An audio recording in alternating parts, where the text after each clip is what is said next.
The biggest fight that the beach had really was probably 1993 to 98. The early development group was very happy with the way the beach was developing. You know, the scale, like you just mentioned, was very low. Anywhere you looked, you could see the sky. You know, the street ends were all open. You could see the ocean. You could walk over there. I mean, it was a very small, low scale. The buildings primarily 2- and 3-story buildings.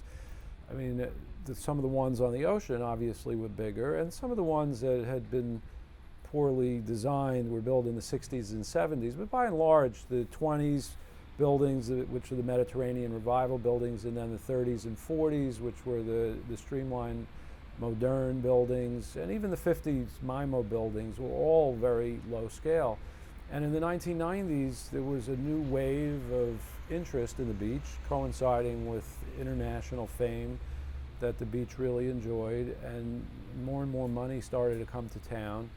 And people said, well, by God, you know, we need to redevelop this place. This place needs bigger buildings, and we need, you know, to take advantage of the zoning. Well, the zoning on the beach was very permissive, but because the economics didn't warrant building very big buildings, people didn't do it in the first 7 or 8 years that I was here developing. The economics weren't there, but once the beach did achieve that kind of recognition and became famous, that wave of developer who wanted to build high-rises came here and started putting together plans to build some very, very tall buildings. And the people who were here freaked. You know, we were like, oh my God, you know, they could destroy everything that we've created here. We need to do something about this. And one of the leading advocates at that time was Mayor Dermer. He subsequently became the mayor, but they started a movement called Save Miami Beach.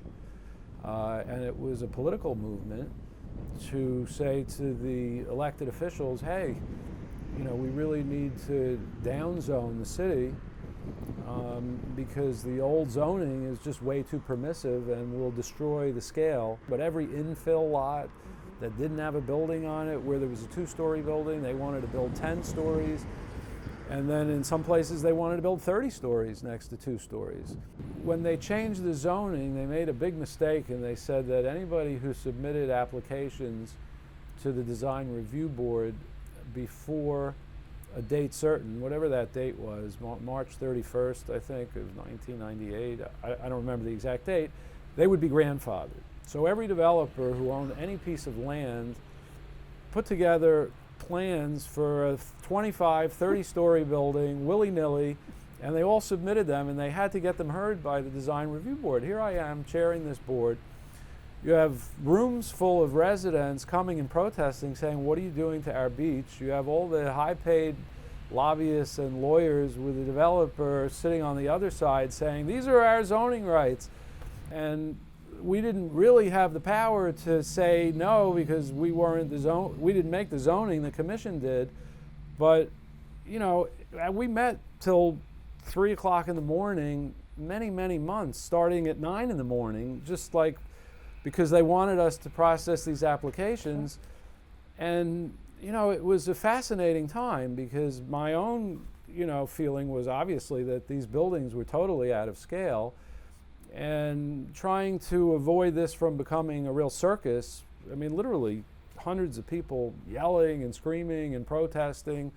You know, that's how I got into politics, quite honestly. It was through that process I found that I liked it and was good at it, and making the developers feel like they were getting a fair shake, but telling them no. And, you know, doing what was in the residents' best interest as best I could.